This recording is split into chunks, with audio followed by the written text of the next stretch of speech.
Welcome to today's Lunch and Learn webinar, The Perfect Pitch, Telling Your Story.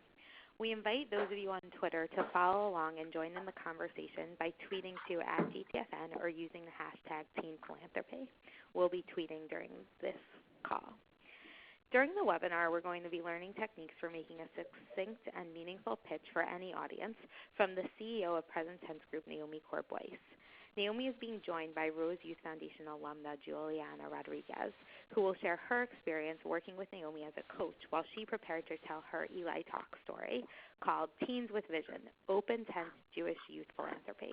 If you have not watched her Eli Talk yet, you really must. Giuliana did an excellent job with Naomi's coaching telling the story of her teen philanthropy experience, and we'll even hear a little bit of that talk today on our call. Rather than giving you a full bio, you can see in the chat box Naomi and Giuliana's bios, which you can read at your leisure. They're also on our website, which unfortunately I'll note is down at the moment, but we're working on to fix that problem. In other details for today, we have an additional opportunity for you to connect to today's Lunch and Learn material directly following the Lunch and Learn. So in order to put what you learn in over the next hour or so into play right away, we'll be pairing up those who are interested in practicing their pitches for a half-hour exercise immediately following the call. The best way to consolidate the skills we've learned today is to practice them. So if you'd like to participate in this, you'll be invited to let us know just before the first Q&A portion of the call. So stay tuned and we'll let you know what the process is at that time. But keep it in your mind that you can have an additional opportunity to be paired with one of the other folks on this call and practice what we're learning. So with that, I'm going to turn over the call to Naomi Korb Weiss. Great. Thank you, Naomi. Can you all hear me? Yep.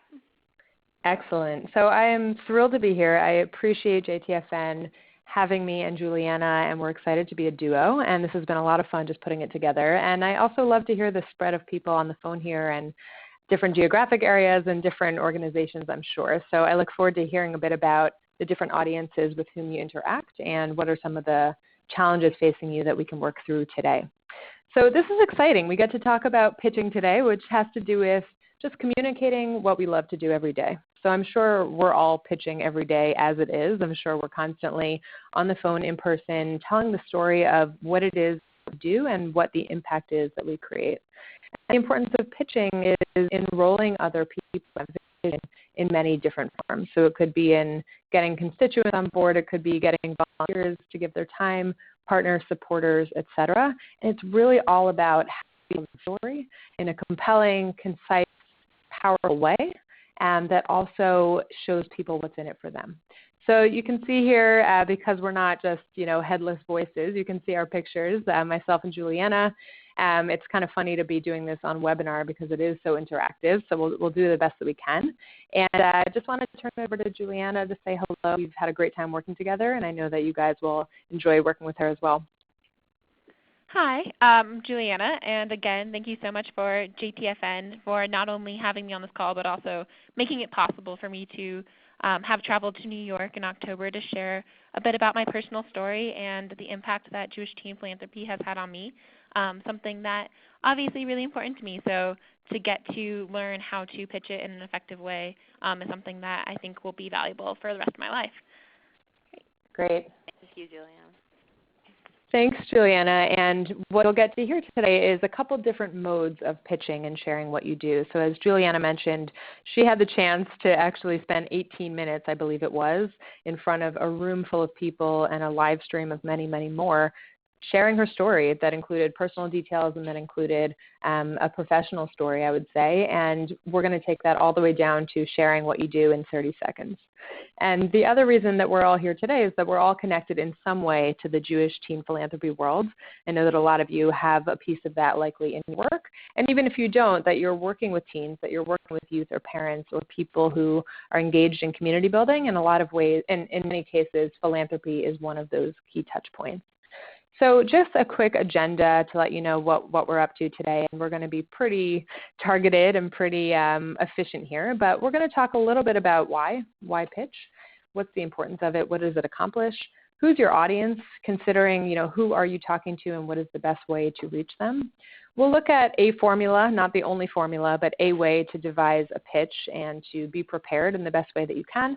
We'll look at a couple examples on video, so you'll get to hear some real live pitches, and we'll work in the piece about yourself. How do you really bring in your personal story and who you are, as well as understand who the other person, whoever's in your audience, is and what they care about.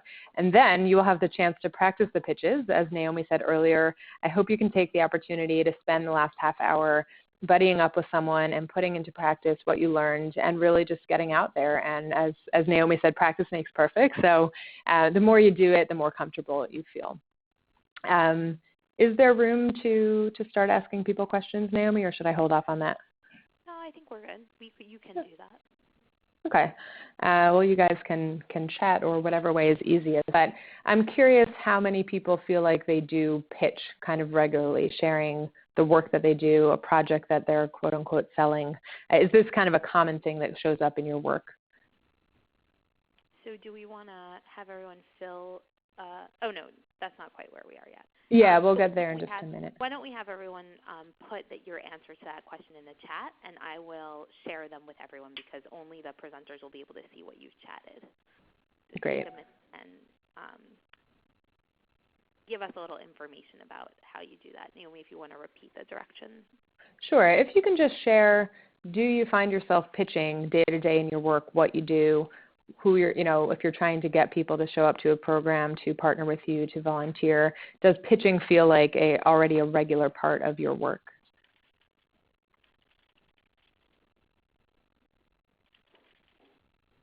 Okay, we'll give folks another couple minutes. Great. I'd just like to get a sense pitching, of but just even explaining what I do, feel like is relevant to it. Someone else said that they do. Someone else is planning to be doing this soon, so I think they're hoping to learn. Mm-hmm. Someone said we're a teen youth organization, and I'm regularly pitching to potential donors about what we do, our successes, etc. I pitched our program to prospective applicants, teens and their families, and also to any presenters we may have and to funders. Mm-hmm. Great. Give 20 more seconds. All right, I see another one. So on a daily basis, I'm marketing my program mainly to parents and 4th through 8th graders. We market via email, newsletters, phone conversation, posters. Great.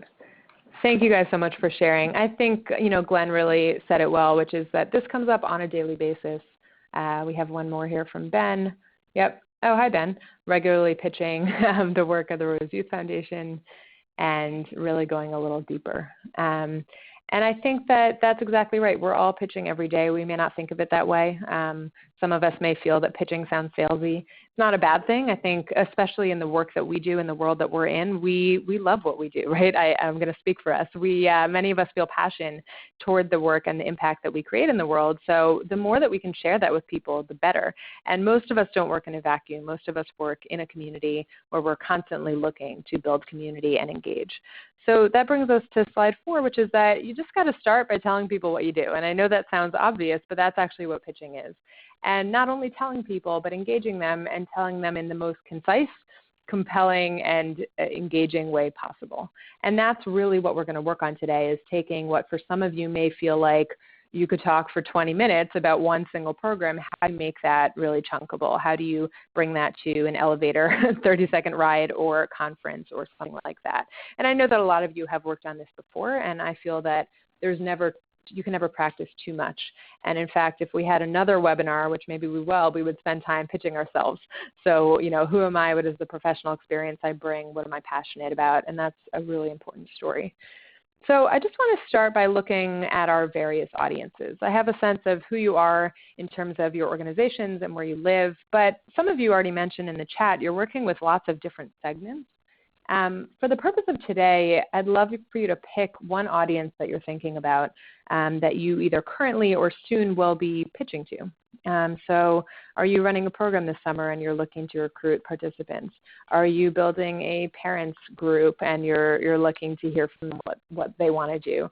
Are you enrolling staff members, board members in a new idea that you have. So take a second and think about that audience, and then we'll talk a little bit about goals.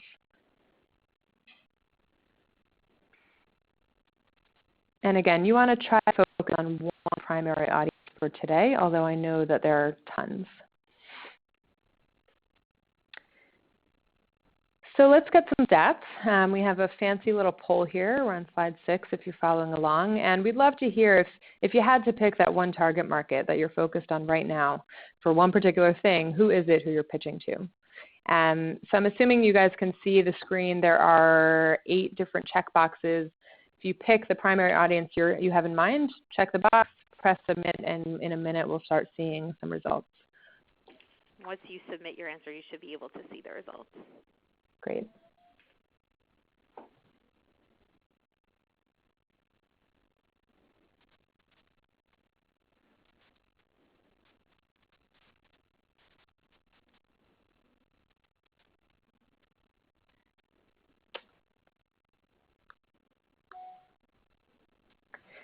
Great. You should be starting to see lots of colors, lots of numbers coming in. Interestingly, by far the biggest audience here is funders and prospective funders, which is really important to know as we start to tailor.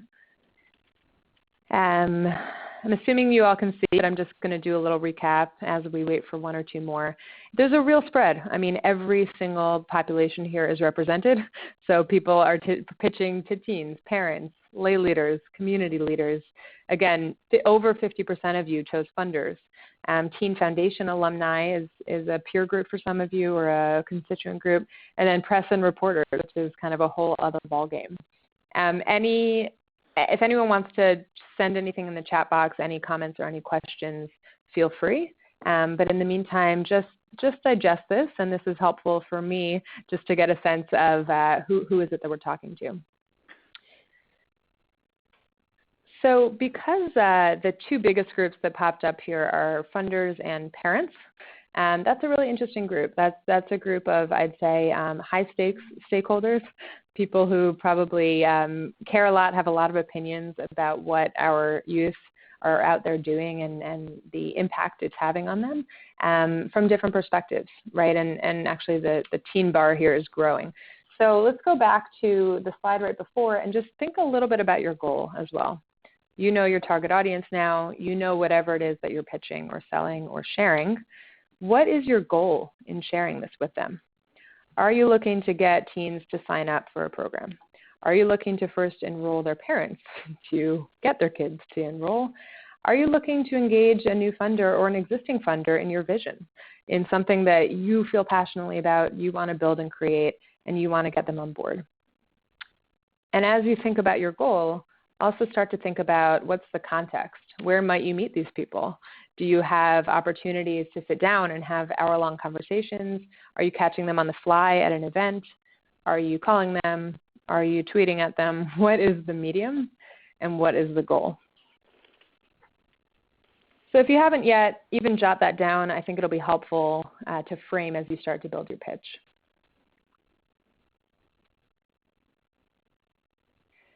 And I'm actually just going to cut in and ask Giuliana, can you share with us, when you gave your Eli talk, who did you see as the audience and what was your goal?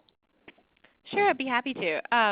When I first signed up to give it, I think Eli's sort of slogan is Inspired Jewish Ideas. And I hadn't really thought it through at that point, what the impact of my inspired idea might be and who it might be geared towards. So I think through coaching with you, you really did try to get me to narrow in on what is the goal and who is the audience. So it became more than just me talking to my fellow peers about something that I did that was cool in this Jewish Teen Philanthropy, but then talking to the wider Jewish community and talking about how these programs are really important for the future of Jewish leadership and Jewish teen involvement. And then looking even wider than that and talking about collaboration as a whole through different Jewish funding organizations, and then wider as sort of this kind of universal world concept that every single Jew should be invested in, that we are bringing people together to do collaborative work and make really big differences. And then Yeah. specifically the night of that I gave my talk, I think that there were a lot of Jewish professionals, people who do have the potential to make these programs more common in a lot of different spaces. So that was another thing that you keyed me in on, that I can actually make a big pitch to them and explain the impact. Great. Thank you. So first of all, powerful goals there, right? You were looking to actually make a sea change amongst potentially a national or international group of people. You had some really big visions, which I think you just really demonstrated that well. And you had a very, very mixed and broad audience. And even though I asked you all to think about individual audiences, I realized that that's people, and that there's always potentially a much broader, more universal audience that you're actually speaking to. So for all of you, as we start to think about that, consider that, right? So first of all, when you speak to people, you never exactly know who they are and what they want. So you do want to include some element of universalism in it. And at the same time, you want to get them and target them. And I realize that sounds contradictory. So that's why it's something that we're going to work on, because it's a refined tool. Great. All right, we are going to move on. We are on slide 7. And this is an example, a formula to help break down how you might build a compelling pitch. So for those of you who are out there talking to people every day, I imagine it's largely organic, although some of you may have sat down and really outlined it. But what we want to do is put something on paper and have you start practicing it so that you have that to fall on and that you have that to build on. So if you spend time crafting a pitch that's 30, 60 seconds, and then you have the chance to speak to someone for 3 minutes, at least you know that you have that to start with and then build on it. And just by way of context, by the way, I didn't actually mention my professional affiliation. So I run PresenTense. I know some of you know us, some of you may not. We run community-based accelerator programs to accelerate new ideas and develop leaders through that process. So we run that accelerator model in 17 communities around the world. And part of what we do is that we have our fellows pitch and pitch and pitch to death so that they are in that situation where they can go out and talk to anyone and pitch to anyone. And at the end, we have a pitch night, a lunch night, where people literally have 30 seconds in front of a room to share what they're doing. And then there's opportunity after to meet and mingle and talk more. But the key is that that's the teaser. You lose people actually after 30 seconds. And I've seen those situations where people talk for 8, 9 minutes, not like Giuliana, but people who are not prepared, who just kind of drag. And you really do lose people. So if you remember here from our very first slide, didn't work that way. You could just see, sorry, I'm a little slower at this than I would be. 1 second. You'll see just our fellows from year 1, a couple years ago, pitching, right? So they're out sharing the amazing work they're doing, and it made impact when people were able to hear their stories. Okay, I'm going to jump right back ahead here, and let's look at the formula again. So this is a proposed way to go about it. You think about pitching what you're doing, kind of sharing, selling what you're doing. You always want a hook, right? This is not rocket science for sure. You always want a way to grab people's attention, to pique their interest, to get them to keep hanging on. I'll talk a little bit more about that hook in a second. Then you want to talk about what's unique that you're bringing to the table. What's a solution or an idea or an opportunity that kind of speaks to that hook. And then most importantly, probably, what is the action you seek from them? Why are you talking to them? Why do they care? I assume you're not just using a megaphone to share what you do, but you're intentionally talking to them to engage them in some way. So those are the 3 steps. And no matter how long your pitch is that you're building, you can use this formula. So for our PresenTense fellows, we have them, they start with 3 minutes, but they get down to 30 seconds, which basically translates to 10 seconds hook, 10 seconds solution or method, and 10 seconds action. And this is, of course, guidelines. You don't need to stick to it exactly. What I would recommend for the hook, and we've seen lots of different things, I love personal stories, anecdotes, stories about a person or a point of impact, because those are, most often very touching, and they kind of get to the heartstrings of people. And that doesn't need to be, sad or emotional. It could be joyful. It could be funny. Think about, what's engaging. Think about a commercial, right? Most commercials aren't engaging. So what ones that stand out that have that first moment that really grabs you. If you think about the Super Bowl, for an example, that's one way, a story. Another good hook could be a statistic. A lot of times people will share a statistic that really shocks them. So I don't know, 65% of teens in North America are unaffiliated with Judaism. That's actually high. That's not true. But let's say that's the hook. That's the stat. That's pretty shocking or compelling. And whatever you say next is going to speak to that and is going to bring people a chance to address that statistic. You want your stat to be right. I know that statistics a lot of times can be misleading. You want it to be relevant and useful. So that's important. Get it right, I would say. The hook can be just a simple line. It can be a question. It can be, I actually love the question of asking them something right off the bat. Or it could be, trying to make the connection. Why are they there? What are they looking for? So the hook, again, 10 seconds. Sometimes that's all it really needs to be, but it should be intentional. If at any point you do have questions, you can type them in, but in a couple slides, we'll be having some time for questions. After the hook, you go into you and what you bring and your unique opportunity, right? So this is, lots of people are doing lots of interesting things out there. There's a lot of noise. So most of us, I assume, are after the goal of building vibrant Jewish community and a strong Jewish future. That's something that really unites us. If that's your hook, that's great. Some kind of stat or story about how important it is to build that community. Your number two, the second part of the formula here, really needs to be unique and concise because we're all doing, in some ways, very similar work. And I think that people, particularly the markets that you guys mentioned, funders and parents, they've probably heard a lot of these before, right? Maybe they're tired of it. Maybe they think, oh, great, another new solution. It's really about highlighting what's unique. So, for example, JTFN really built the field of teen philanthropy, and when you started it, it was really unique, and it still is very unique in that whatever the hook was, and I imagine it had something to do with the need to build a culture of philanthropy, build a pipeline of future lay leaders and donors, and engaging teens who were largely probably unengaged, right? Lots of people had that same hook they might have been sharing.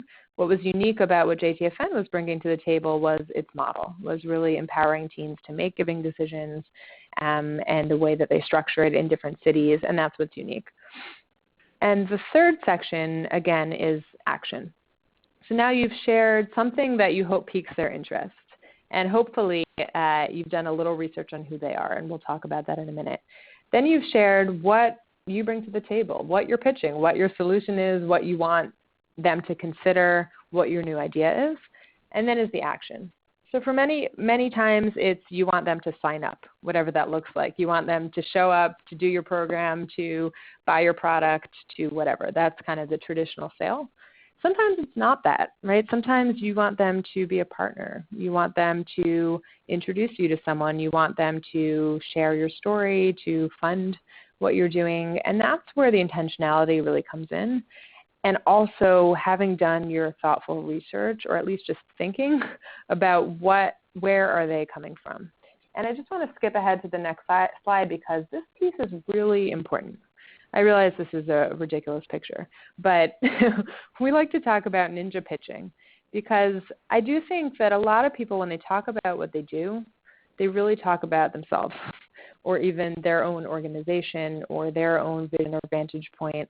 And it's really clear to them what they could get out of it, right? I shouldn't say they, I'll speak for myself. Let's say I'm going out and I had a meeting this morning with a funder and I'm talking about a new area of growth that we're looking at in our organization. And I know exactly what it would bring to our organization if they were to get on board and give us a grant or a contribution. But they're not going to do it just for us, right? It's really about focusing on what's in it for them. Some of you may have heard the term WIFM, what's in it for me. And it's really considering it. It's understanding where they're coming from. So I'll give another example. When we recruit volunteers, I should say, for PresenTense, we have coaches and mentors and steering committee members all over the world. And we always tell our local coordinators it's really important to know why they're there because there are lots of reasons. People volunteer to give back. They volunteer to brush up on skills, to build their resume, to network, maybe to get a job, maybe for the free pizza, maybe for the exposure and opportunities. and how you're going to know if you don't actually ask. So assuming you have the opportunity before you're just pitching, either that day or before, try to get a sense of who they are and what they care about. And the reason this is ninja, and this really makes the bigger difference, is that if you demonstrate value for them, you're that much more likely to bring them closer. So I'm going to pause for just a minute. I've been talking a lot. I can't see your faces. You may be asleep. If you can share with me any questions or comments that you have so far, feel free to drop it in the chat box. Actually, I'll invite Marcia to press *7 to unmute your line so you can ask your questions and hear other people's voices. And tell us your name and where you're calling from if I call on you. What program? Naomi, it's Marcia. I'm Marcia Lane. I'm from the Greater Stanford UJF, and I'm just beginning to run or to revamp a teen philanthropy program in my area. And my question is, in what ways do you see the structure of the written pitch differing from this verbal or elevator pitch or, fast face-to-face pitch? Do you see them as being structured the same or differently? Mm-hmm. That's a great question. I think at the core you do want to have consistent language between the two, but the main difference is that in writing you get the opportunity to really prepare it and make it thought out and professional and include everything you want it to include without worrying about someone jumping in or asking a question. In person, it's actually about showing your passion, your personality, your energy, and most importantly, interacting with them. So really reading their body language, understanding what's motivating them and exciting them. So the structure is probably going to differ just a bit because, again, your elevator pitch, if that's the one we're talking about, is short, 30 to 60 seconds. You can use the formula I suggested. You don't have to, but you do want to kind of hit on all those things. So it's very quick. Whereas the written, depending on what it is, it may be a blurb, a paragraph, but it also may be a one-pager. Funders in particular often ask for one-pagers because that's a quick way for them to see all the relevant stats and have it in front of them at their leisure. So that gives you a little more opportunity to include more detail. But don't forget that you still want it to be compelling, and most importantly, you want the hook, because if they're not interested in the first 15 seconds of reading it, they may drop it. So that hook thing still applies. Does that answer your question? Yeah. Yes, sure. Very much. Thank you. Oh, sure. Glenn. All right. Naomi, you don't mind if I jump in, do you, and read the questions? Great. Thank you. So Glenn is looking to market your B'nai Tzedek program to local synagogues, and what's the best way to market this to the local rabbis? So Glenn, if you don't mind actually unmuting *7, I would love to hear what is your perception of this audience, of the rabbis? What are they looking for? And it may be different person to person.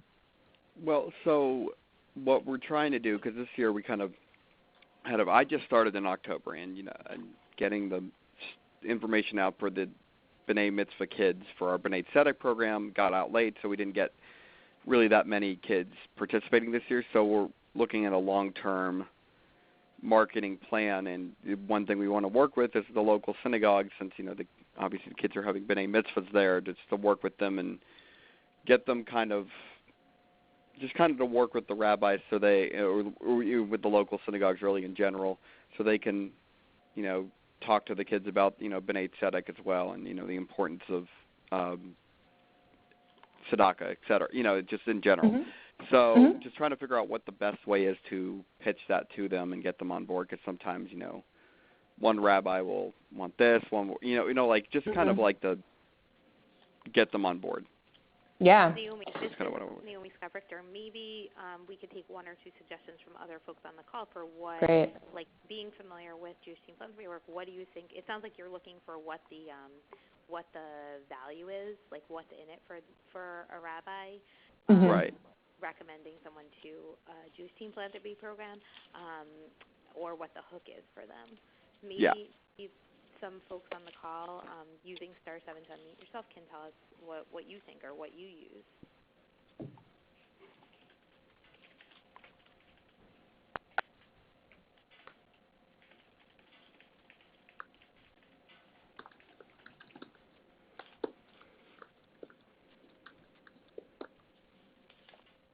So we're trying to think about what's the hook? What's in it for a congregational rabbi to recommend someone to a Jewish teen philanthropy program?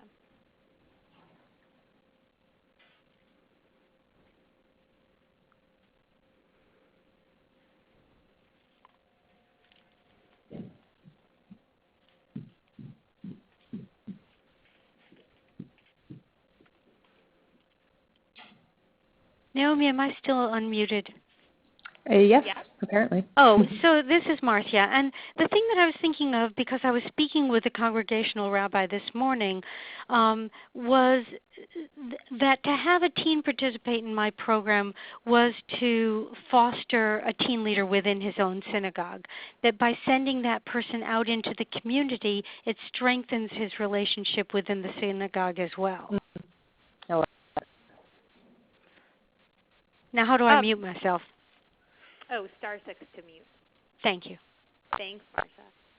This is Giuliana again, and I think that is so true. And the other thing is, if it's a local program, these teens will be meeting other Jewish teens with different Jewish backgrounds or relations to synagogues, and that just strengthens more that synagogue's relationship to the community at large, and I think fosters an ability to become receptive to different perspectives and opinions, and then take that back to the synagogue and be better able to then lead dialogue or analyze text in a different way.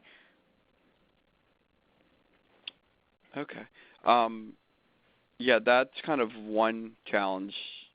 And if you don't mind, I ask another question. Was since I'm new to this, and we're trying to figure, like I said, a long-term marketing plan for this program, is that how do I, because the issues we have with the group of teens that I also run a youth group for the 4th and 5th graders, plus our middle schoolers for 6th through 8th grade. That feeds into BBYO, which is our high school programming, is that, they're not a close-knit group.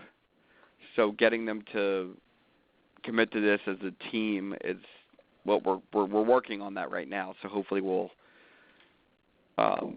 that will improve. But that's kind of the issue we have right now, that they're not a close-knit group. So what's something that I could pitch them that will get them to participate in this program? Ben, this is Naomi Scott-Richter. I hope that we can take this conversation offline. I think we want to just focus on some more general questions, and I hope you'll take advantage of working with a partner. Sure. I hope everyone will take advantage of working with a partner during the half hour following this call, and then that's a great place to talk through some of these options. We're going to try to pair folks with someone who has a similar experience, as much as we know what your experience is. And that brings me to we're going to take a couple of minutes now just to explain the process for how we're going to be paired. Now that you've had a taste of what the content is, you can assess whether you'd like to engage in thinking through this and practicing this for a half hour after the call.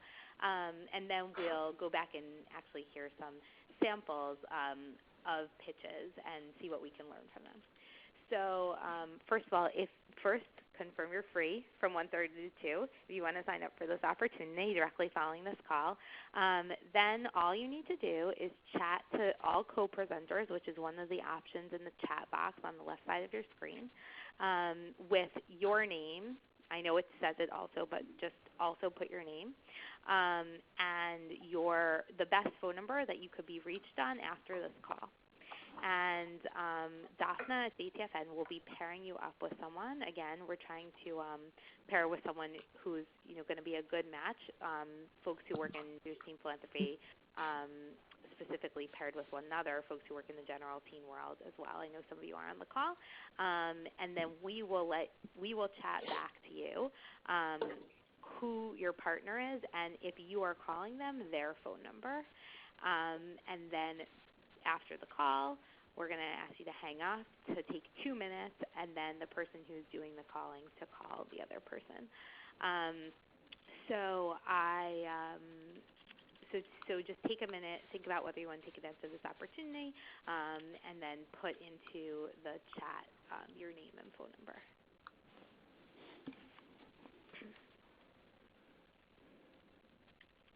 I've noticed in the chat that there are two people who might be interested in doing this at another time. If you're interested in doing this at another time, also let us know in the chat. And it looks like there is kind of a natural pair. I might pair up at a different time at their leisure, and I do have your email addresses to be able to do that. Oh, if you cannot chat to all presenters, it's possible that it looks different on my end. Chatting to me to the chairperson is also fine. I'll make sure that you get paired. All right. So thank you, those of you who are taking advantage of this opportunity. You can just note that that only the presenters can see the chat. You can't see each other's. And now, as I mentioned before, we're going to have an opportunity to hear first Giuliana, a portion of Giuliana's talk, so that we can all learn from her wonderful presentation. So here it is. Naomi, can you just confirm you see that? Sorry, say it again. Can you see and hear that? I don't hear anything. I see a black box. Okay, let's. Oh, there you go. Now it's up? Yeah. Okay, we'll take it back to the beginning. Perfect.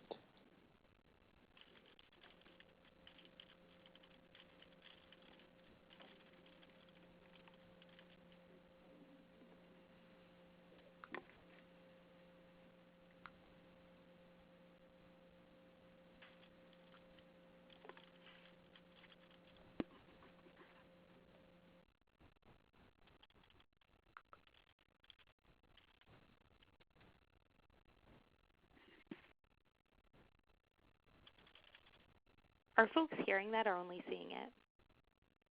No. No, okay. It seems like we're having a bit of a technical issue, so I'm going to ask that we instead hear a little bit from Giuliana. I know she wanted to share about her experience preparing in this way. I'm not sure if we're going to be able to get the computer to work. Okay, would you like me to just share? That would be great. So I guess going back to Naomi's, I don't know if you can bring up the slide, the hook, here, is it okay if I pull it up? The hook, the unique method, solution, and the action. Obviously my pitch was not concise. I had 15 minutes to share. But essentially the hook was that I'm an example of a Jewish teen who was on the fringes of being involved in Jewish life and continuing my involvement in Jewish life. Geographically, where I'm centered in a suburban area far from a lot of Jewish centers, and then my diverse family background as two maybe barriers to this involvement. However, being involved with Rose Youth Foundation, a teen philanthropy organization in Denver, Colorado, was the stepping stone and was really what pulled me in and kept me forever in the Jewish conversation. And in order to do this, the reason I believe that I was able to do this for me was because, one, it centered around something that I felt I could really have an impact in, and that was making the world a better place through philanthropy. And so for me, this was a tangible goal, and relating it back to these religious values solidified in me why Judaism is important to me. And then two, it operates on a consensus system. So even though I believe I came in on the fringes of Jewish involvement, that didn't mean that my voice and my experience was any less valuable, because consensus is all about hearing from everybody. So I really felt invested and really cared for in this organization. And then the action piece at the end of the talk is about getting people to realize that Jewish leaders are growing from these different programs and that they should be implemented all across the country as much as possible, because it's such a cool tool to really strengthen Judaism as a whole and bring in those different voices. So that's the basics. Great. And I'll just add that it was such a pleasure seeing this talk evolve and see Giuliana up there, because she's a fabulous presenter, but also she really shared her personal story and I guess how she felt on the fringes of the Jewish world and then being brought in. And that appeals to both people like her, to whom that resonates, and people who are in the mainstream who are desperately looking to get people involved from all facets. So I think that she really hit the nail on the head of sharing a message that was common and really compelling to all. And I think the personal stories about her family, you'll see this on the video, just really draw you in. And she got a lot of good laughter and things like that, as you know, are always going to be more engaging than sort of a dry pitch. And just a quick question I see here, Marcia asked, Giuliana, who pitched to you to get you into the door of Rose Youth Foundation, and what worked? That's a great question. Isn't it? Yeah. So actually it did come through my temple. A temple family had a sister who had done it, and she first went to my parents. And I think even though I like to believe that I have full autonomy over my life and I make all of my decisions, parents are pretty influential, and they're also a big piece in terms of transportation and just overall support. So by going to my parents and saying, one, this is a really compelling program, Giuliana's going to learn a lot, but also two, this will be beneficial for her in her college pursuits and professional pursuits, my parents were absolutely sold. And then they in turn sold me. Yeah, it's a great question. All right. Well, you all will have access to this full video, which is really fantastic, and I recommend you watch it, as well as on the next slide, there's a really short clip from a PresenTense fellow because I wanted to show that format, the sort of quick elevator pitch. Obviously, this one is rehearsed, and he had an actual podium. Some of you will have that opportunity. But here, take a look at it and see what is it that you think really works well, and what would you take that with you as you build your own pitches. So I do want to take the time to have you share that video in the chat so people can take a look at that after. I'm sorry about the technical issue on the video, and but I think we actually are running short on time, so it's all for the best. Exactly.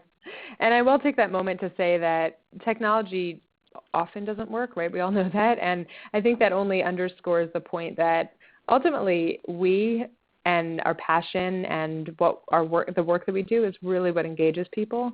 So it's very easy to get caught up in wanting to have best, slides and deck and pitch, and actually, and video and presentation, whatever it is. It's really about you, and I think you should really leverage that human capital and your vision, and don't be afraid to really share that story, because it's really about relationships and about kind of getting buy-in to your vision. So that actually works out well. And I want to take just the last couple minutes looking at slide 13. This is a quote-unquote workshop. I realize you're all kind of at your individual computers, but I do want to give you the space of a couple minutes to think through and even write out what your pitch might look like. So using the formula that we suggested, how might you construct your pitch about whatever it is that you have in mind to whatever audience you have in mind. And then after the call, either in practice pairs or on your own or later, you'll have the chance to refine it and start building it and practicing it. And one thing I'll say is that in our longer sessions, what we do, and you can do this also, is actually to spend more time and first start with a larger pitch. So write out maybe a 3-minute pitch, because there's so much you want to say, and you want to make sure that you cover the key points. And then you start to winnow down that 3-minute pitch to maybe a minute and a half, a minute, half a minute. You really get at then the key pieces that need to be said, and you also determine what can hold off for later. And what that also does is it gives you a longer template from which to draw in the future. So it's sort of like having that 3-page resume, and then you kind of pull the pieces that you need for any various opportunity. So I would recommend that. But in the meantime, for the next just couple minutes, Naomi, assuming I have it, take a minute and think and write out what your script or what your pitch may be. And keep in mind, when you actually start giving this, you want it to sound less scripted, which is why you'll spend the time really practicing it.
All right, take another 30 seconds is the number of the hour.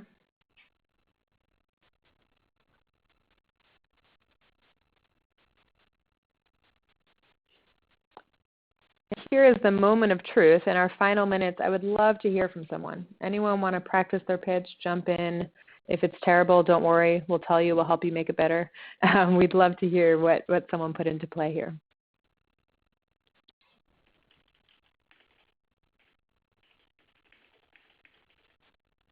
Remember that you can press *7 to unmute yourself if you want to be the one to give us a pitch. No judgment. You've barely had time to work on this, just off the cuff.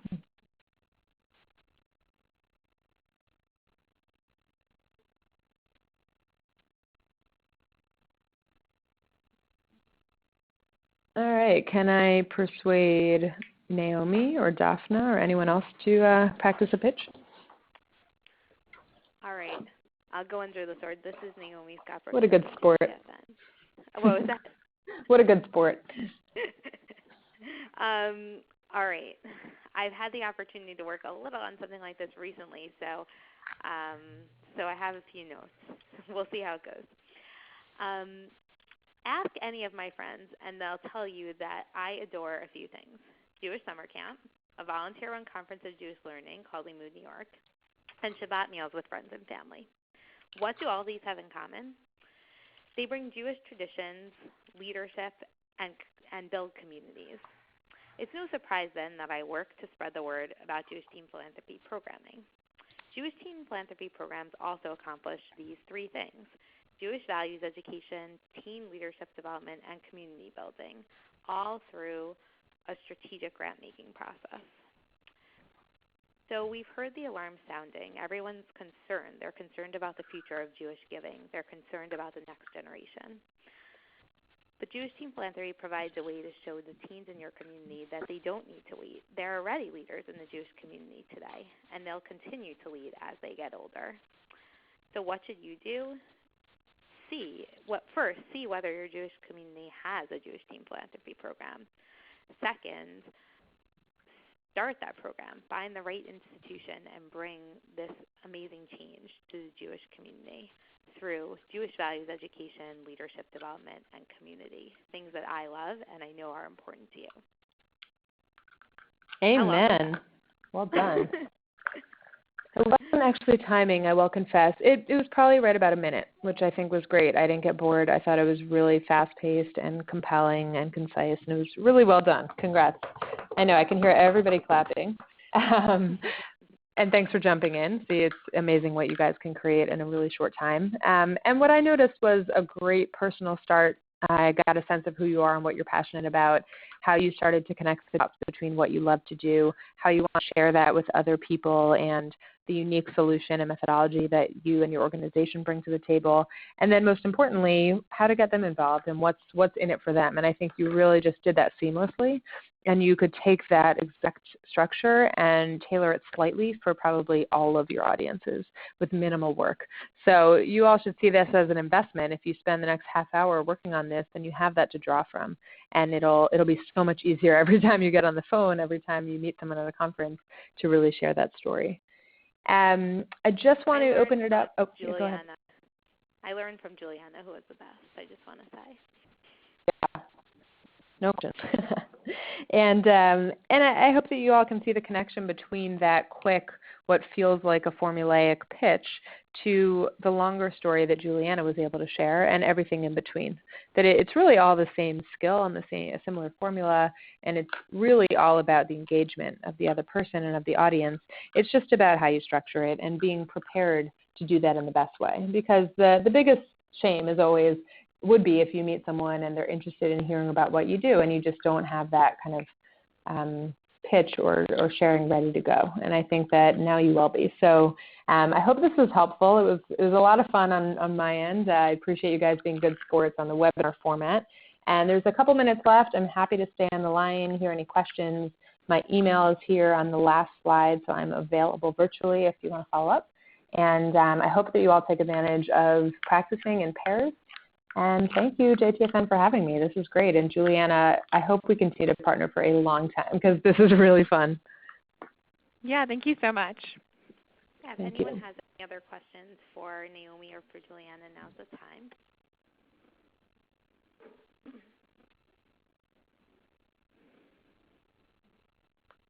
Okay, then.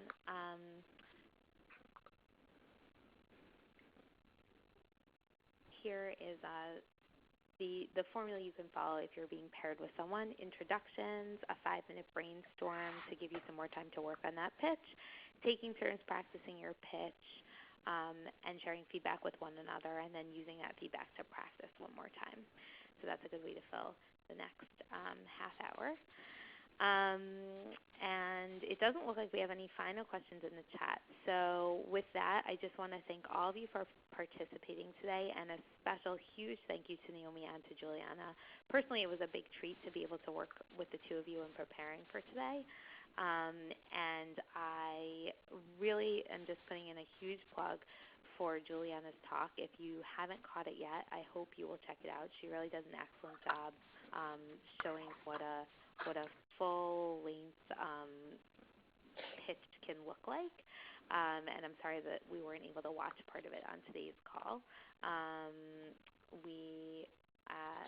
You can our website and the email you got about this talk links about this webinar links to her talk. And finally, JTFN's next webinar, which I know you're all excited for, will be on March 12th, and we'll be hosting a book conversation about the book The Opposite of Spoiled by New York Times columnist Ron Lieber, who also gave a keynote presentation at our summit last June. So you can look out for an email and more information on that. So now, if you're being paired with a buddy and instructed to call that person, hang up, wait 2 minutes, and then call. If you have any questions for us about anything, you can reach me at naomi@jtfn.org, and Naomi Korb Weiss has also shared her contact information related to the content of this presentation. So once again, thank you to everyone. I'm actually going to open up the line so we can all say goodbye and hear each other's voices again, so hang on a minute.